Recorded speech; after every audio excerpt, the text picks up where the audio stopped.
अब उटेन्सिल हुनुपर्छ व्यवसाय तर्फ पनि लाग्नुपर्छ भनेर चाहिँ हाम्रो यहाँ महिला दिदीबहिनीहरू छन् ज्ञान सिकुराई छ उहाँहरूले चाहिँ यो बनाउनु भएको औषधि अश्रु र खेतीपातीको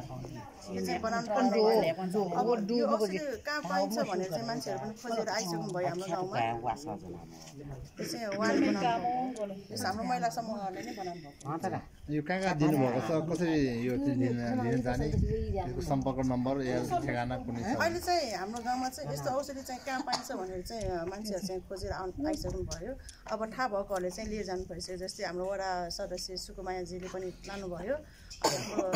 काजी राई सम्झना मिसले पनि लानुभयो यो औषधि लगाएर हेर्नुभयो उहाँहरूको चाहिँ अब यो युज गर्दाखेरि चाहिँ निको भएको राम्रो भएको भन्ने कुरा पनि थाहा पायौँ ठेगाना भन्दैन न लिने ठाउँ यो चाहिँ अब ललितपुर वडा नम्बर 22 बुङ्गोमती खैँचा धन्यवाद